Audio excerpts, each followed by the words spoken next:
Hello, hello. So glad to meet the people who've showed up. I'm Andrew Werner. I am with Thought Projects LLC, and my partner and I work on various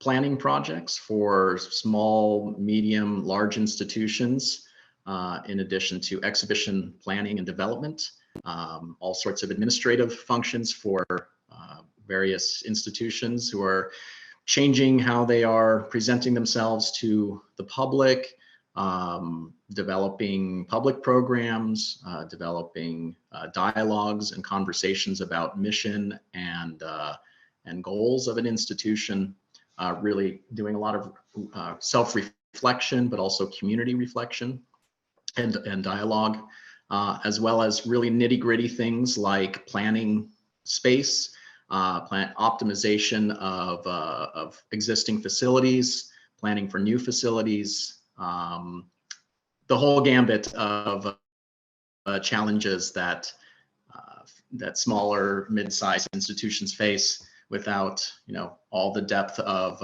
expertise and funding that many larger institutions have. But even at every scale, there's opportunity for growth and learning to exhibition development and archival planning, and and we also bring in a number of other experts and subject experts, whether it's history or art or natural sciences. What brought me here today? I'm just going to the slide.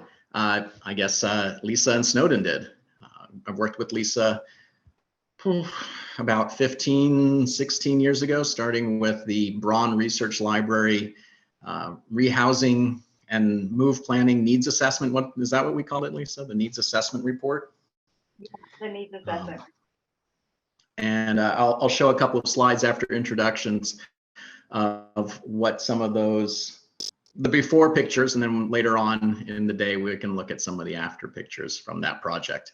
That was a lot of fun and really pushed me to explore different ways of measurement and planning and looking at the end goal and working backward to how do we get there pragmatically with the available tools, and a lot of it didn't exist. It just needed to be invented for that institution. Like what is the process, kind of developing step by step,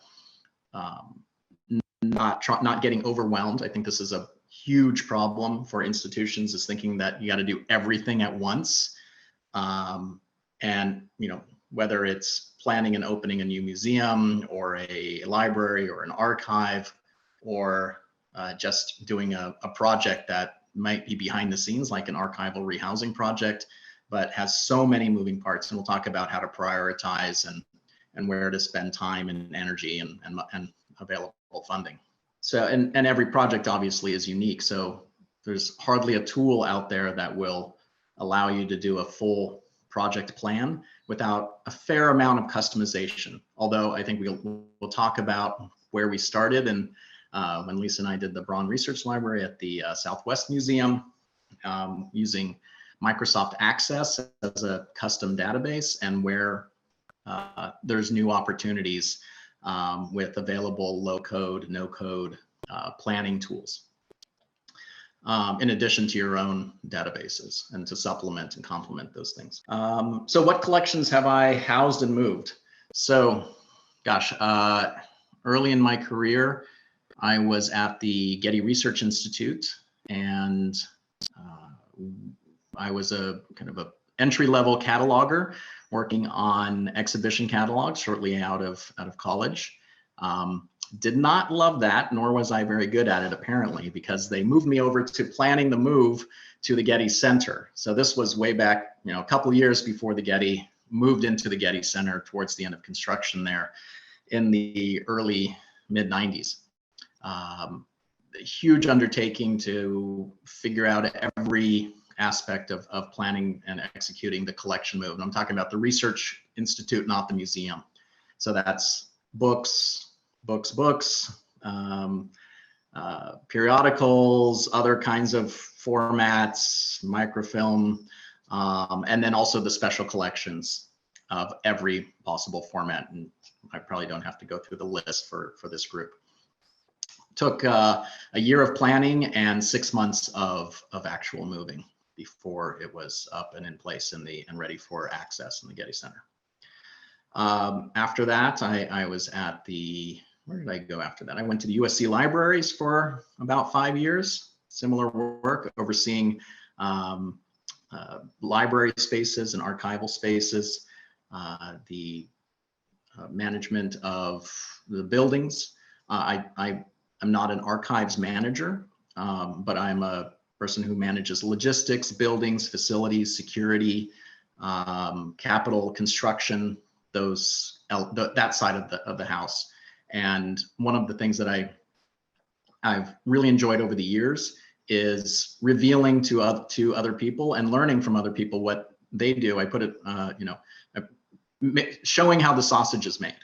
And if you have an opportunity to both share your particular expertise with people outside of your department, but also to get a view into the building trades, I think that goes a long way. In some of my more recent experiences, like at the Academy Museum, working with the collection manager and the lead registrar and their team, showing them really, what challenges and how the building trades work, how the engineering works, really allowed us to work very much more collaboratively and successfully as an institution by kind of taking away pulling back the curtain and revealing what the engineers do in order to manage the collection spaces. So that, I think, is often missed. There's too many silos. There's some old school thinking about, protecting territory. And this is something that I rail against wherever given the opportunity, because it doesn't serve anyone, and having a much more collaborative approach, like, Snowden and Lisa working with me as a building person really makes all the difference in a project. I think I've spoken enough. I've hit a few other institutions along the way, but those are some of the highlights that you might be interested in. Great, and I'll go next. I'm Snowden Becker. I'm the program coordinator for this series of workshops for the LA Subject Archives at Risk committees, Safeguarding L.A. Histories series that we've been doing this spring, and I want to thank everybody for coming. I have also been involved in a number of different collections and collections moves, and institutions that were moving into new facilities, upgrading their facilities, moving big chunks of their collection from one place to another, dealing with things like reading room closures or reopenings and remodels. I've worked at places including the Getty Museum, the Japanese American National Museum, the SF MoMA. I worked for SF MoMA right after they had moved into their new building, which was then their new building, is now their old building, their medium old building south of Market in San Francisco. And for the Academy Film Archive, when they were just building out their new public access center and transferring a huge amount of their stored materials from offsite storage to refitted vaults in the Pickford Center for Motion Picture Study at Fountain and Vine Streets in Hollywood. So I've seen a lot of really great stuff. I've also been working as a consultant for the last 4 years since leaving my position at UCLA, and I have learned a lot about working on different projects, doing collection inventories, assessments, and sort of making recommendations for collections of archival and artistic material in all kinds of different settings, from private hands to major institutions. So I have learned a lot of creative and low cost and no cost solutions that I've been able to recommend to others. And so that's one of my areas of strength. And I think my general philosophy is there's always a way to do a little bit. You don't have to do a lot, but you can always do a little bit. You can always make it a little bit better. And it doesn't have to cost a lot of money or take a lot of time for it to count and for it to make a really big difference in the longevity and the accessibility of your collection. I'm also really interested, and we'll be talking today about the ways in which how your collections are housed has